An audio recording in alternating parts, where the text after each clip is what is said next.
Espace TV, le 22h.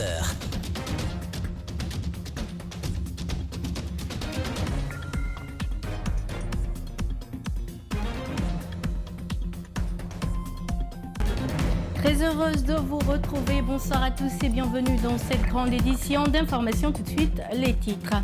10 ans de prison ferme, une amende de plus de 25 milliards de francs guinéens ainsi qu'un mandat d'arrêt international. C'est le verdict de la CRIEF contre l'ancien DAF de la Cour constitutionnelle. La CRIEF ordonne également la saisie de ses biens, notamment à Kobaya dans la commune de Ratoma. Sous un mandat international depuis le 20 juin, l'opérateur économique Gallé Ousmane Han vient d'être arrêté par la direction des investigations criminelles à Dakar. Ce riche homme d'affaires dit être un bailleur de fonds pour l'UFDG. Le parti de Cellou Dalein Diallo dément formellement cette allégation. Et puis circuler à Conakry devient de plus en plus un parcours de combattants en cause des travaux de réhabilitation ouverts ici et là, mais abandonnés par les entreprises. Notre rédaction s'y est intéressée à suivre le constat dans ce journal.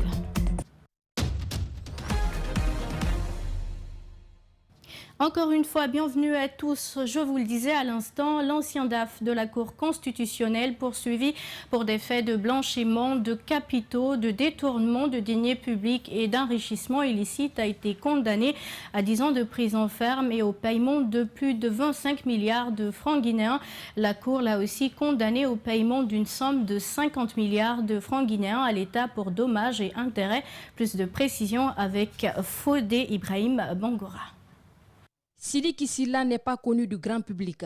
Dans son arrêt, la Cour a ordonné la confiscation de ses biens ainsi que la validation de la saisie de la somme de 12 milliards 721 millions 368 250 francs guinéens trouvés sur ses comptes bancaires dans une banque de la place. Ce, en plus de sa condamnation à 10 ans de prison ferme avec une amende de 25 milliards 442 millions 736 500 francs guinéens pour des faits d'enrichissement des capitaux, de détournement de deniers publics. Enfin, elle a ordonné la confiscation et la vente au profit de l'État guinéen de tous les biens meubles et immeubles de l'ancien DAF de la Cour constitutionnelle, Sidiki Silla, dont le domicile déclaré bâti se trouve à Kobaya, un quartier de la commune de Ratoma. Cette lourde peine contre l'ex-directeur administratif des affaires financières de la Cour constitutionnelle, qui est tombé ce lundi, avait aussi été évoquée vendredi lors d'une conférence de presse organisée par la Cour de répression des infractions économiques et financières. Ce verdict est tombé alors que l'ex-DAF de la Cour constitutionnelle se trouve à l'étranger. Pour l'exécution de la décision, un mandat d'arrêt a été décerné contre lui. À noter que Sidiki Silla ne s'est jamais présenté à la CRIEF durant toute la procédure.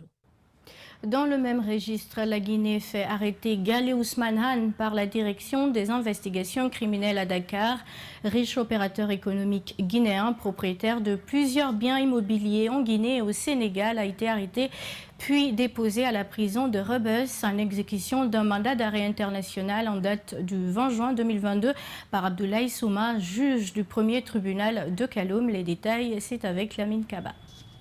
D'après Libération, qui donne l'information dans son édition de ce lundi, l'homme d'affaires de 56 ans est accusé par la justice guinéenne de malversation portant sur 1 milliard 636 494 065 francs CFA, écrit le site d'information. Gallé Ousmane Han a confié, informe Sénéweb, aux enquêteurs de la direction des investigations criminelles que son extradition signifierait sa mort. Auparavant, il a révélé ses liens avec l'opposant guinéen Cellou Dalein Diallo et donné quelques détails sur ses activités au Sénégal. Cette affaire est purement politique. L'État guinéen, à travers la junte militaire présentement au pouvoir, veut traquer et liquider tous les partisans de Cellou Dalein Diallo, dont j'ai fait partie. Je milite dans ce parti dénommé Union des forces démocratiques de Guinée UFDG depuis une vingtaine d'années et j'ai fait partie des personnes qui le financent. Gallé Ousmane Han de poursuivre. Je dispose de plusieurs biens en Guinée et au Sénégal où je souhaiterais vivre maintenant, et ce dans la forme la plus légale. J'ai même engagé une procédure en vue de la mise sur pied d'une société immobilière. Et d'ajouter que s'agissant de l'objet de son interpellation en vue de son extradition, je dois préciser que je n'ai jamais travaillé avec une société rwandaise, encore moins faire des affaires avec elle. M'extrader en Guinée signifierait mon arrêt de mort car la junte militaire est en train de traquer tous les partisans de Cellou Dalein Diallo. Dans une note de la direction de la communication de l'UFDG, le parti dit avoir appris avec grande surprise cette accusation. Le parti dirigé par Cellou Dalein Diallo demande formellement cette information, dénuée de tout fondement, et d'ajouter que Cellou Dalein Diallo ne connaît nullement cette personne, ni personnellement, ni comme militant ou sympathisant, et encore moins comme bailleur de fonds de l'UFDG. Dans une lettre adressée au procureur général près de la cour d'appel de Conakry, le ministre de la Justice, Alphonse Charles-Wright, instruit d'engager des poursuites judiciaires contre Mamadou Lamine Fofana, ancien garde des Sceaux sous le régime Alpha Condé, et plusieurs autres cadres pour des faits de présumée corruption. Avec cette instruction, plusieurs observateurs se posent la question de savoir si Alphonse Charles-Wright, en tant que ministre, est dans son rôle. Pour répondre, nos reporters Alceni Bari et Moussa-Naïs Kamara ont interrogé un juriste. Suivez le reportage. Alphonse Charles-Wright reproche à l'ancien ministre de la Justice, Mamadou Lamine Fofana, et plusieurs autres cadres des faits de détournement, corruption, concussion, enrichissement illicite et complicité portant sur un montant de plus de 53 milliards de francs guinéens. Pour ce juriste, le nouveau garde des Sceaux est bien dans son rôle. La lettre qu'a adressée le ministre de la Justice au procureur général près la cour d'appel de Conakry, la démarche elle est bien justifiée et motivée dans la mesure où il prend la décision en se focalisant sur une disposition du Code de procédure pénale, notamment l'article 37 qui dispose clairement que le ministre de la Justice conduit la politique pénale déterminée par le gouvernement. Il veille à la cohérence de son application sur le territoire de la République. À cette fin, il adresse aux magistrats du ministère public les instructions générales de politique pénale. Il peut dénoncer au procureur général. Donc c'est ce qu'il est en train de faire. Dans ce courrier, Alphonse Charles-Wright évoque le décaissement d'importantes sommes d'argent pour l'organisation du procès du massacre du 28 septembre 2009. Pour un tel projet, le Code du marché public prévoit des procédures à respecter, précise Odilo Maomi. Il faut rappeler que pour chaque procédure, il y a un seuil qui est défini. Donc les montants, par exemple, dont on fait allusion dans le cadre de la construction du palais de justice et de la juridiction du tribunal ad hoc qui doit abriter le procès du 28 septembre, ces montants sont tellement faramineux qu'ils ne devaient pas être conclus en principe à travers la procédure de gré à gré. À la question de savoir pourquoi c'est le ministre de la Justice qui s'est intéressé personnellement à ce dossier, en lieu et place de la CRIEF, notre interlocuteur répond. Cette question ne devrait pas se poser. Ce qui est clair, si le dossier il est maintenu, j'ose espérer que la CRIEF prendra fait cause de ce dossier-là par la suite. Comme plusieurs autres dignitaires du régime Alpha Condé, Mamadou Lamine Fofana est désormais dans le viseur de la justice. Que peut-on retenir de la dernière mission des émissaires de la CEDEAO en Guinée? La délégation a échangé avec le président de la transition, des membres du gouvernement, du CNRD et le G5 avant de quitter le pays sans faire de communiqué ni rencontrer les membres des forces vives pourtant demanderesses du dialogue. Notre équipe de reportage a rencontré les principaux concernés pour savoir comment ils appréhendent cette démarche de la CEDEAO. Mamadou Boyi et Aliouba. Déception, c'est le mot qui revient le plus sur les lèvres au sein des forces vives de la nation. Alors qu'elle avait réclamé à corps et à cri l'implication de la CEDEAO dans la crise guinéenne, la délégation de cette institution sous-régionale n'a pas pris la peine de les écouter lors de son récent séjour en Guinée. Les quelques jours d'entretien, de rencontres qu'il a eues avec les autorités de la transition, nulle part dans l'agenda, nous, acteurs sociaux et politiques, avons été associés. Donc, du début à la fin, c'est une grande déception et nous trouvons cela comme une insulte à l'égard de la charte de la transition. Ce membre de l'Alliance nationale pour l'alternance et la démocratie dit être surpris par l'attitude du médiateur, mais se garde encore de faire des conclusions hâtives. Il attend la communication de la CEDEAO à l'issue du compte rendu qui sera fait par Boniaï. Mais il est trop tôt de se prononcer parce que lui-même il n'a pas fait de communication. Le commentaire, nous devons rester très prudents parce qu'il faut attendre les premières réactions pour maintenant faire un commentaire là-dessus. Mais nous estimons qu'avec le premier prise de contact, certainement, ça va déboucher probablement sur l'ouverture d'un dialogue. Pour cet autre acteur politique, il faut nécessairement ouvrir un véritable dialogue interguinéen pour faciliter le travail à la communauté internationale. S'il y avait un cadre de dialogue qui avait pu encadrer la force vive, les partis politiques, les syndicats, les ONG et les associations, M. Aïbouni serait venu. Peut-être qu'il n'aurait pas même cherché à rencontrer les partis politiques, il aurait juste cherché à rencontrer le secrétaire permanent dans ce sens. Dénonçant la gestion cavalière de la transition et le manque de dialogue entre le CNRD et les autres composantes de la nation, le FNDC appelle à de nouvelles manifestations. Ahmed Sékou Traoré soutient que l'entité à laquelle il appartient n'est pas associée. Autre chose dans cette édition, malgré l'importance de la gestion des eaux pluviales définie comme l'ensemble des mesures prises par l'homme pour mieux maîtriser les volumes et les flux d'eau générés par la pluie et le ruissellement dans les zones urbanisées, la réflexion sur la gestion de l'eau en ville est largement dominée par des questionnements sur la desserte en eau potable. Mais en Guinée, les activités portent seulement sur la gestion des eaux usées et prennent peu en compte la gestion des eaux pluviales, qui reste au final un sujet de second ordre, souvent considéré au moment d'événements ponctuels, catastrophes telles que des inondations. Moriba Lutherlois, c'est un élément de Moriba Lutherlois rendu par Justin Leno. Depuis quelques semaines maintenant, les eaux pluviales inondent plusieurs concessions de la capitale guinéenne. Pourtant, ces eaux peuvent être transformées et traitées pour permettre à la population d'être approvisionnée en eau potable, ce qui n'est pas le cas en Guinée. Selon le directeur national de la météo, la transformation de ces eaux est bien possible. Évidemment, cette eau-là pourrait être utilisée parce qu'il faut aujourd'hui avoir la capacité de transformer ce qu'on appelle difficulté en avantage. C'est-à-dire cette eau de ruissellement-là pourrait être récupérée, il y a des techniques développées pour ça, récupérée et réutilisée dans d'autres travaux. Pour lui, les systèmes peuvent être mis en place pour d'éventuelles utilisations de ces eaux de ruissellement. Des systèmes peuvent être développés, mis en place pour la récupération, le stockage de ces eaux qui peuvent être soumises à un traitement et une réutilisation. Et vous savez, aujourd'hui, le Sénégal est en train de développer un système qui consiste à désaliniser l'eau de mer. Donc à débarrasser cette eau du sel pour qu'elle puisse être utilisée. Donc nous avons déjà une quantité d'eau de pluie énorme qui arrive. Donc la récupérer, la réutiliser serait une très bonne chose. La collecte et l'évacuation des eaux de ruissellement se font par un réseau de caniveaux et de collecteurs à ciel ouvert. Elles sont rendues difficiles par l'occupation anarchique de l'espace et par l'utilisation du réseau à d'autres fins comme le rejet des eaux usées domestiques et industrielles, les dépotoirs d'ordures et des bouts de vidange et parfois même des lieux de défécation. En Guinée, de plus en plus de personnes se déplacent dans la capitale, mais aussi de la capitale vers l'intérieur du pays. Le flux s'accroît au fil des années. Les infrastructures routières répondent-elles de nos jours à ce trafic?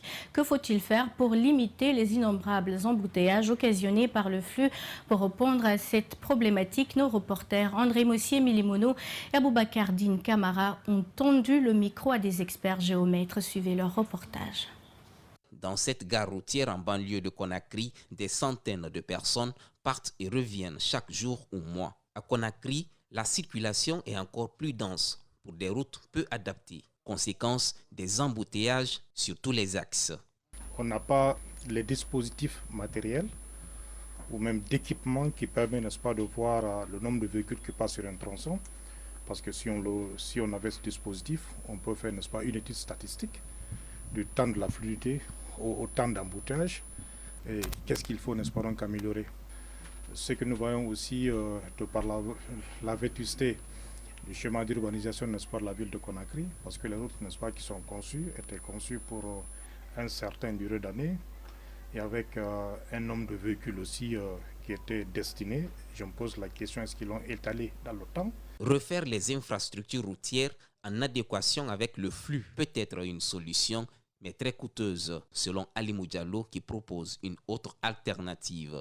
Quand je mets tous les services administratifs, par exemple, en dehors de Conakry, je suppose que en dehors de Conakry, et vous allez voir, au lieu que tout le monde converge par là, les gens vont commencer à s'éparpiller, n'est-ce pas, dans toutes ces zones. Et donc, qui peut penser en ce moment à Conakry s'il y aurait, n'est-ce pas, des embouteillages? Non.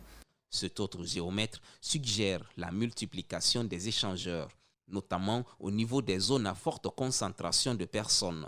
Certains sont en construction, mais ne suffisent pas. Certains carrefours, notamment par exemple les carrefours de Koza, qui sont des trucs de forme de T comme ça, bon, si au moins les ronds-points, on comprend, mais là où il y a les T, c'est très difficile d'avoir le problème de fluidité.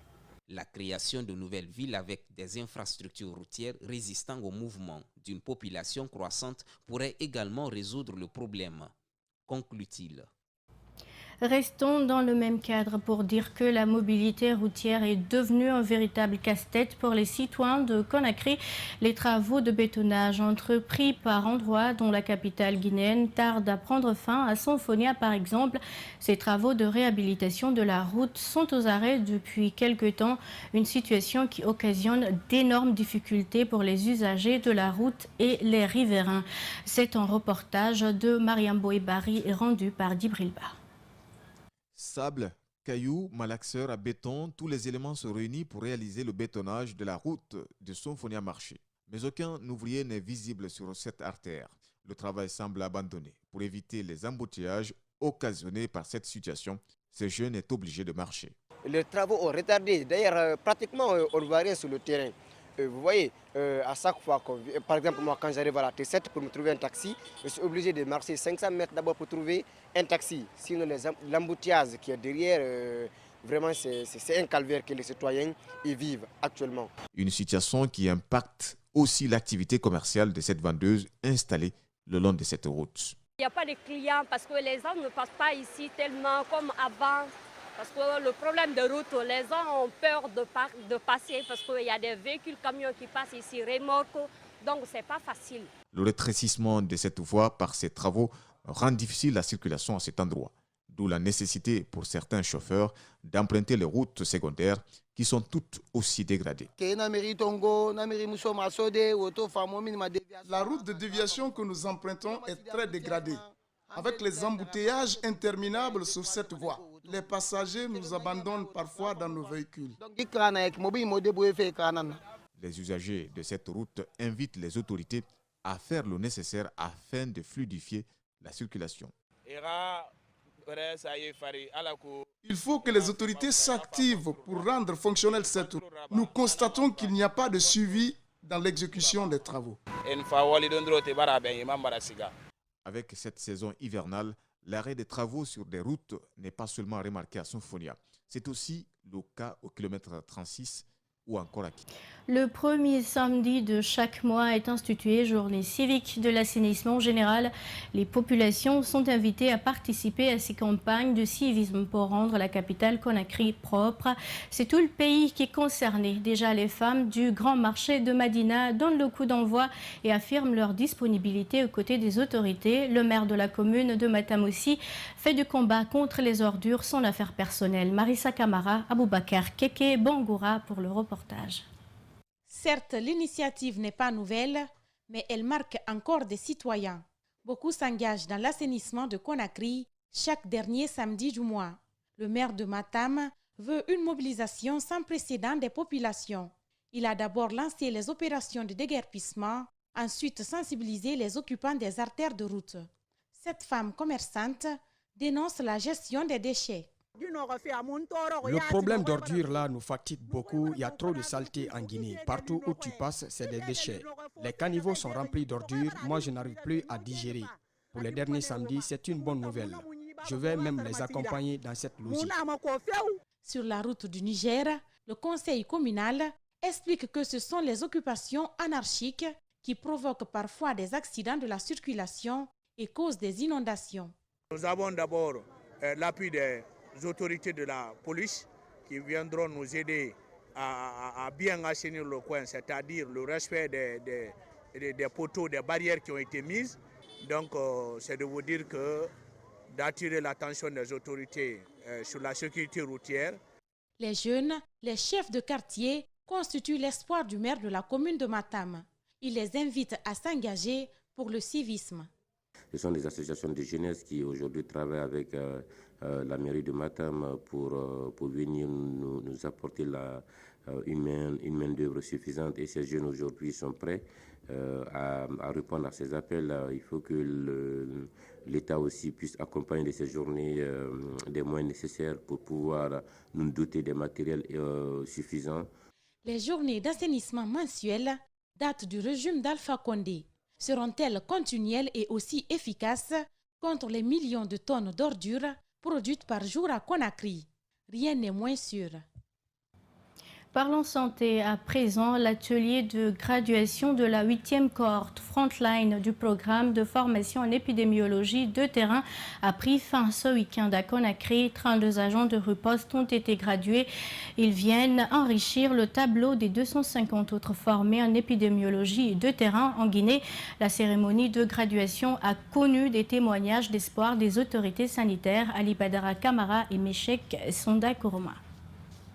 Conjointement aux activités de riposte contre les maladies à potentiel épidémique en Guinée, les autorités sanitaires et leurs partenaires continuent à outiller les agents de terrain.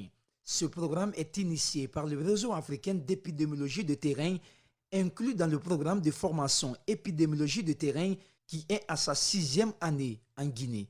Il vise à améliorer la promptitude et la complétude des données épidémiologiques sur le terrain en vue de réduire progressivement le taux de mortalité lié aux maladies à potentiel épidémique. Les FETP étaient dans la ligne de front. Ce sont eux qui étaient déployés d'abord pour mener les premières investigations. Et ils ont participé non seulement dans les investigations, en listant les contacts, en donnant ces contacts aux équipes pratiquement de vaccination pour vacciner. Et vous avez vu nettement la différence entre la première épidémie d'Ebola et la deuxième. Pendant plusieurs mois, les participants ont reçu des cours théoriques et pratiques en surveillance épidémiologique de terrain. Nous avons été outillés suffisamment, que ce soit en connaissances théoriques, informatiques, et pour pouvoir vraiment détecter à temps les maladies et envoyer les informations à la hiérarchie pour des prises de décision, pour pouvoir vraiment contrer à temps les épidémies dans nos différents districts. Depuis le début du programme de formation en épidémiologie de terrain, plus de 210 agents ont été formés à travers le pays. La région de l'Abbé a toujours bénéficié des gradués. Il y a eu l'épidémie de Marbourg, il y a eu l'épidémie de la fièvre Lassa en région forestière et toutes ces épidémies ont été vite dépistées et la riposte a été très rapide. La 8e cohorte FTP Frontline est baptisée promotion Dr Covid Salmon, résident conseiller du dit programme en Guinée. La polygamie est un système social qui admet légalement le mariage d'un homme avec 2 ou plusieurs femmes. Son fondement est social, mais aussi et surtout religieux. En Guinée, l'Assemblée nationale sous Alpha Condé a légalisé cette pratique dans le Code civil, mais avec pour clause l'autorisation de la première femme. Cette décision a souffert dans son application. La polygamie, une pratique avec bien des conséquences. C'est un reportage de Fassine Conté et de Mohamed Kapelo Silla rendu par Kadiatou Bamba. En Guinée, la polygamie est un phénomène de société. Il intéresse de plus en plus. Le débat est toujours rude entre les pros et les anti-polygamies. Sa mauvaise planification suscite des conflits dans les foyers. Les divergences d'opinion à propos sont d'ordre juridique et religieux. Elles concernent surtout la gestion des foyers. Ce jeune diplômé dit avoir soutenu la polygamie depuis plusieurs années, mais préfère celle bien planifiée. Moi, de la manière dont je veux planifier ma polygamie, quand je marie une deuxième femme, ça serait, je vais prendre un autre local, juste à envoyer ma deuxième femme là-bas. La première femme va aller sur l'autre côté, et la deuxième fois de l'autre côté. Donc, c'est de la manière là, je vais essayer. Certains soutiennent la polygamie en raison des contraintes familiales, mais aussi religieuses. C'est le cas de cette dame dans un foyer polygame. Je suis tenu parce que je suis musulman. Partout, c'est comme ça. Les hommes vont prendre 2 femmes, 3 femmes. Comme moi, c'est bon ici. Cette autre dame, seule femme chez son mari, s'inscrit contre le phénomène. Je ne soutiens pas la polygamie. La polygamie, ce n'est pas juste. Un homme ne peut pas aimer 2 femmes à la fois. Ce n'est pas vrai. Chrétienne, elle évoque l'interdiction par sa religion, mais aussi d'autres problèmes remarqués dans plusieurs foyers. Je ne soutiens pas la polygamie, d'abord. Je suis chrétienne et ce n'est pas permis chez un chrétien d'être polygame. D'abord, dans les foyers que je connais, il y a tellement de problèmes qui se passent. Soit les 2 épouses ou bien les 3 épouses ne s'entendent pas, soit c'est les enfants. La notion de polygamie est un phénomène qui fait couler beaucoup d'encre et de salive et reste toujours un débat sans fin. Elles entendent bien mener des actions de plaidoyer auprès des autorités du Conseil national de transition. C'est dans ce sens que la structure fêtière des femmes est allée à la rencontre du président du CNT le week-end dernier. Au cours de cette rencontre, plusieurs sujets ont été débattus, notamment la parité et l'implication des femmes dans la prise de décision. Reportage Fatoumata Touré et Djibril Kabak Kamara. C'est pour présenter les plaidoyers dans un mémorandum que la coalition des femmes parlementaires actrices pour la paix, les droits et le développement de la Guinée est allée rencontrer le président du Conseil national de la transition. Ces anciennes députées des précédentes législatures, actrices politiques et de la société civile ont formulé des propositions qui vont dans la promotion de la couche féminine en Guinée. Qu'on tienne compte de ces acquis-là dans la nouvelle constitution qui doit être élaborée. C'est pourquoi nous avons fait cette démarche auprès du président du CNT pour lui remettre un mémorandum et une lettre pour lui permettre vraiment d'agir dans ce sens-là. Ces femmes sont issues de la 8e et 9e législature en plus des conseillères. La vice-présidente de COFEPAD Guinée espère que leurs plaidoyers sur le genre et l'équité seront pris en compte lors de l'élaboration des différents textes de loi dans la nouvelle constitution. Non, nous pensons qu'avec les promesses tenues par le président du CNT, que vraiment nos préoccupations seront prises en compte dans la nouvelle constitution. C'est notre objectif. Et puis c'est même un droit aujourd'hui. C'est un droit aujourd'hui pour que les femmes se retrouvent au niveau à tous les postes de prise de décision. Pour que la démarche de cette coalition soit concrétisée, le président du Conseil national a fait des propositions selon la députée Aïssata Dafé.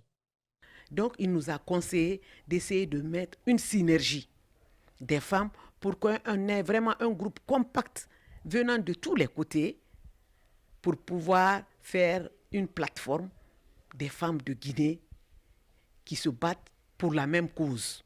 Ces femmes de la coalition parlementaire actrices pour la paix, les droits et le développement rassurent que cette synergie se mettra en place afin de trouver un consensus à ce problème de parité.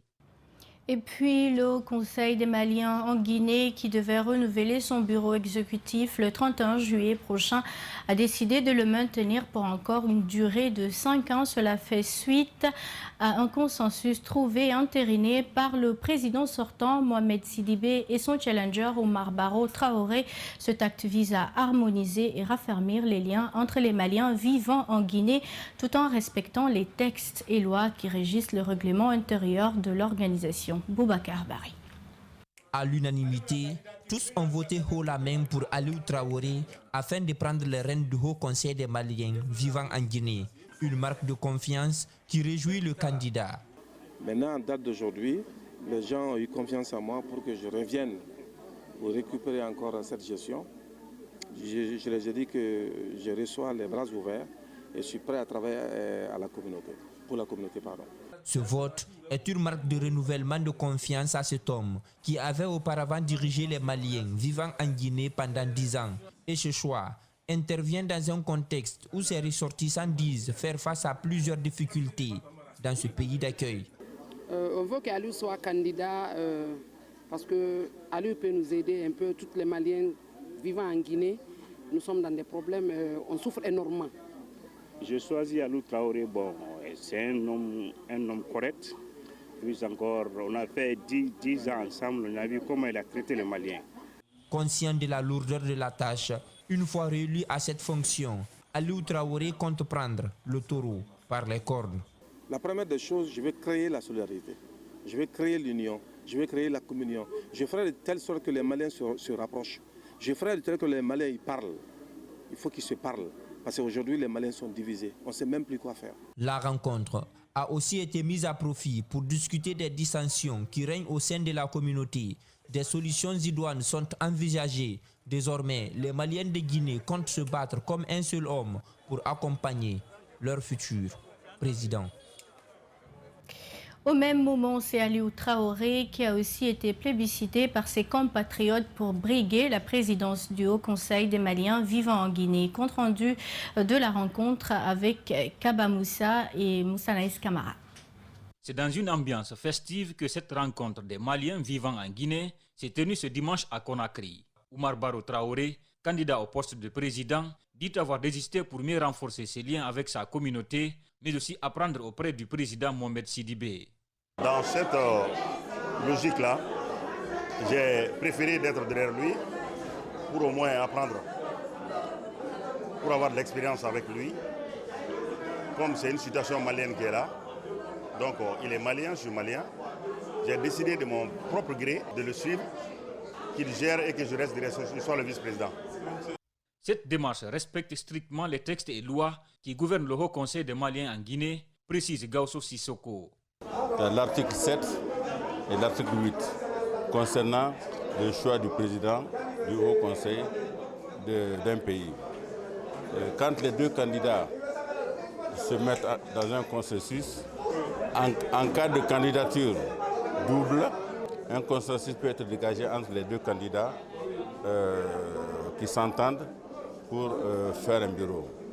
Le président de la séance du jour se réjouit de cette démarche et du bilan du mandat du bureau sortant. Les deux candidats qu'il y a eu, le président sortant Mohamed Sidibé et Oumar Barrow Traoré, qui ont souhaité faire la consensus de ne pas aller aux élections pour le 31 juillet. Mais vraiment, moi, c'est une satisfaction, une fierté pour moi parce que l'élection entre les Maliens et les Maliens, je pense que ça ne vaut pas le coup. La consensus est meilleure et je suis fier et je suis très content.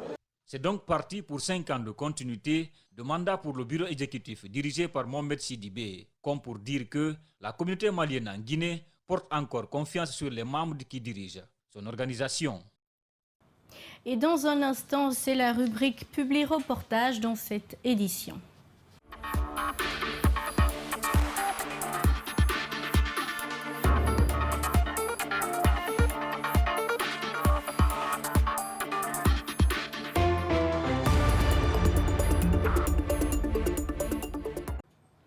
Ouverture ce lundi à Kindia des travaux de l'atelier de renforcement de capacité des points focaux en communication pour le développement, engagement communautaire et redevabilité envers les populations affectées. C'est une démarche du ministère de la Santé, celui de l'information et de la communication avec l'appui technique et financier de l'UNICEF. Reportage Aboubakar Kevin Silla et Dibril Kamara.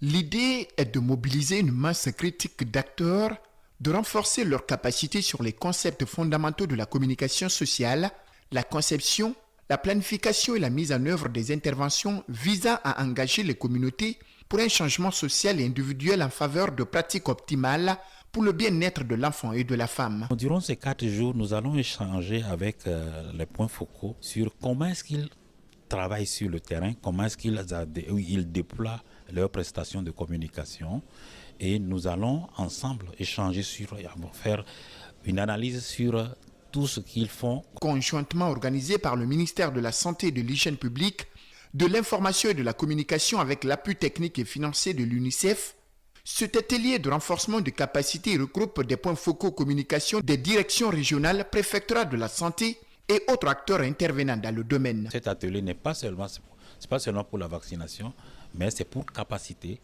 les acteurs qui sont appelés les points focaux de communication. Et il faut dire que le changement de comportement, c'est ça qui permet à tous les programmes que nous avons, tous les projets que nous avons, d'avoir des résultats et des résultats pérennes. La démarche vise à renforcer les capacités des points focaux communication et celles d'autres acteurs de la communication pour le développement sur les notions de changement social et de comportement afin de leur permettre d'être des acteurs de développement de leur localité à travers la mobilisation sociale et l'engagement communautaire. L'un des éléments les plus importants pour initier la vaccination, mais aussi pour assurer la continuité de la vaccination, c'est la communication. Le faible niveau des indicateurs de vaccination des enfants, par exemple, aujourd'hui dans le pays, a été aussi souligné de passage par le directeur national du programme élargi de vaccination PEV lors de l'ouverture des travaux de cette session de formation ce lundi. De dire qu'il est temps de mettre à profit leur génie créateur pour qu'au sortir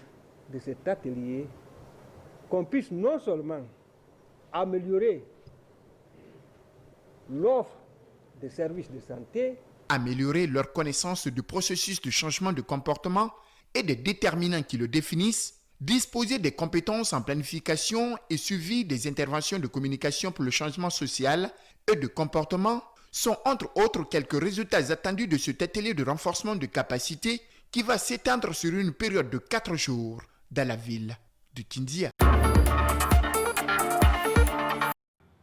Et voilà qui met fin à cette grande édition d'information réalisée par l'ensemble de la rédaction d'Espace TV. Portez-vous bien où que vous soyez. Au revoir.